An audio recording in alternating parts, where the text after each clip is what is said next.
नमस्कार दोस्तों, स्वागत है आप सभी के हिंदी स्टडी में और आशा करती हूँ आप सभी स्वस्थ होंगे और अच्छे से तैयारी कर रहे होंगे। ये हम पूरन सिंह टंडन जी की बुक से छायावाद के क्वेश्चन आंसर कर रहे हैं। उसी क्रम में आगे की वीडियो है आज की, आपने अगले क्वेश्चन कंप्लीट करेंगे। ठीक है, स्टार्ट करते हैं अपनी क्लास। खुल गए छंद के बंद किसकी पंक्तियाँ हैं? खुल गए छंद के बंद पंक्तियाँ हैं पंत जी की। अब मैं इसलिए ज़्यादा लेक्चर नहीं देती हूँ, क्योंकि जो तैयारी कर रहे हैं इतना तो सब जानते हैं कि तैयारी करने का मतलब ही क्या है। अगर वो कंपटीशन की तैयारी कर रहे हैं तो प्रतियोगी हैं। अब प्रतियोगी हैं तो अगर जॉब चाहिए तो मेहनत करनी होगी, तो उसमें किसी के कहने से थोड़ी कि हाँ तुम ऐसे पढ़ो, तुम वैसे पढ़ो करो, ये नहीं। प्रेरणा अंदर से ही होती है। अगर उत्साह है मन में किसी काम को करने का तो वो खुद मतलब स्वयं से अपने से अच्छा करता है व्यक्ति। ठीक है, तो अंदर से प्रेरित रहो कि मतलब ये कि दूसरा कोई समझाए इससे अच्छा कि तुम खुद में ये रहो कि हाँ हमें इस बार करना है, चाहे कुछ भी करना है। ठीक है, स्टार्ट करते हैं आगे क्लास। अगला क्वेश्चन है अपना, छायावाद विलायती अभिव्यंजना का विलायती संस्करण है। ये किसकी परिभाषा है? ये परिभाषा है रामचंद्र शुक्ल जी की। हाँ, एक बात और कहूँगी, ये जो अपना सिलेबस है ना, तो सिलेबस को किसी भी कंपटीशन की तैयारी कर रहे हैं ना, सिलेबस को बार बार ज़रूर देखते रहो बीच में कि इस सिलेबस में ये है, इसमें ये है, क्या मतलब कितना हम कंप्लीट कर चुके हैं, क्या क्या चीज़ें हमें और एक बार रिवाइज करनी है। क्योंकि पार्ट कोई सा भी नहीं छोड़ना, हर पार्ट से क्वेश्चन आते हैं, इसलिए सब पार्टों को लेकर चलना जितना भी अपना सिलेबस है। ठीक है, इसलिए सिलेबस को बीच बीच में ज़रूर चेक करते रहना। छायावादी विलायती अभिव्यंजना का विलायती संस्करण है। ये किसकी परिभाषा है? ये रामचंद्र शुक्ल जी की परिभाषा है। उर्वशी चंपू काव्य के रचयिता हैं, तो उर्वशी चंपू काव्य किसका है? ये है जयशंकर प्रसाद जी का। और उर्वशी एक रामधारी सिंह दिनकर जी की है, जिसपे उन्हें ज्ञानपीठ पुरस्कार मिला। ठीक है, रूप तरंग किसकी काव्य कृति है? तो रूप तरंग किसकी काव्य कृति है? ये रामविलास शर्मा जी की काव्य कृति है। मनुष्य ही साहित्य का लक्ष्य है, किसका कथन है? तो मनुष्य ही साहित्य का लक्ष्य है, ये कथन किसका है? हजारी प्रसाद द्विवेदी जी का है। कामायनी को मानवता का रसात्मक महाकाव्य की संज्ञा किसने दी है? कामायनी को मानवता का रसात्मक महाकाव्य की संज्ञा किसने दी? आचार्य रामचंद्र शुक्ल जी ने। छायावाद का पतन किसकी रचना है? तो छायावाद का पतन किसकी रचना है? देवराज की है। सीकर किसकी काव्य कृति है? तो सीकर किसकी काव्य कृति? ये महादेवी वर्मा जी की काव्य कृति है। वन मिलन काव्य रचना के रचयिता है, तो वन मिलन किसकी रचना है? ये जयशंकर प्रसाद की रचना है। निराला की तुलसीदास कृति की विधा क्या है? तो निराला जी की तुलसीदास रचना है वो किस विधा की रचना है? वो खंड काव्य है। प्रिय प्रवास किस तरह का काव्य है? तो प्रिय प्रवास किस तरह का काव्य है? कृष्ण काव्य है प्रवास। इसमें राधा कृष्ण की कथा है। हुक्के का धुआं किसकी कविता है? हुक्के का धुआं कविता किसकी? सुमित्रानंदन पंत की। कुछ क्वेश्चन ऐसे होते हैं जब हम जैसे अब पढ़ रहे हैं, तैयारी कर रहे हैं, तो जैसे हम कुछ रचनाएं ऐसी होती है कि जो हम 10 बार भी पढ़ेंगे तो हम उसे भूलेंगे नहीं, तो वो अलग है। और जो हमें नहीं याद होती ना, तो उसमें अंडरलाइन कर लो या उसको मतलब एक तरह मतलब कहीं इस तरह से पॉइंट बना दो कि ये हमें 2-3 बार अभी रिवाइज करने की ज़रूरत है। अब पता है कि रामचरितमानस किसकी रचना है? तो किसकी है? तुलसीदास जी की। अब वो तो बार बार पढ़ेंगे तब भी हमें पता है, इसलिए जो क्वेश्चन ज़्यादा वैसे है ना, जो बार बार की उसमें ही टाइम अपना खपाए जा रहे, भाई ये है कि रिवीजन बार बार करो, जैसे 8 दिन में, 10 दिन में, 15 दिन में बीच में रिवीजन कर लो।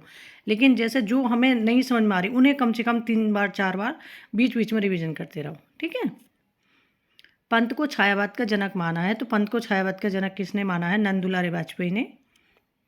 प्रसाद को छायावाद का जनक किसने माना है? तो जयशंकर प्रसाद को छायावाद का जनक किसने माना है? इलाचंद जोशी ने माना है।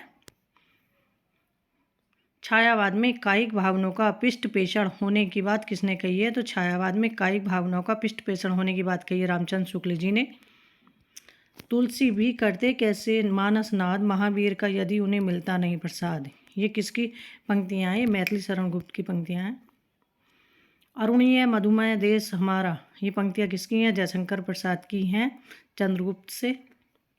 वियोगी होगा पहला कवि, आह से उपजा होगा गान, ये पंक्तियाँ किसकी हैं? ये पंक्तियाँ हैं सुमित्रानंदन पंत जी की। छायावाद युग की किस विधा के आधार पर प्रसाद युग का नामकरण पड़ा? तो नाटक के आधार पर।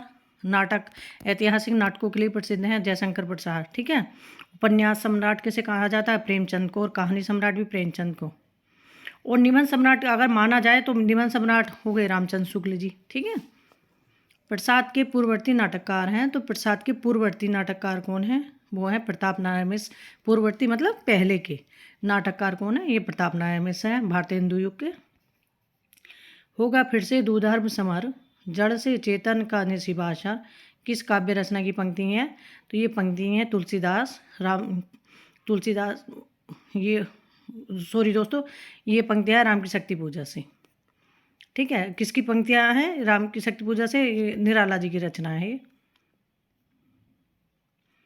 ये शायद मैं भी कन्फ्यूज हूँ इसमें। ये तुलसीदास की पंक्ति है। अगर यहाँ मिस्टेक होगी तो मैं नीचे मतलब कमेंट बॉक्स में डाल दूंगी ये क्वेश्चन का आंसर। ठीक है, 188 का। समरस थे जड़िया चेतन, सुंदर साकार बना था चेतना, एक बिलस्ती आनंद अखंड घना था। किसकी पंक्तियाँ हैं? जयशंकर प्रसाद की पंक्तियाँ हैं कामायनी से।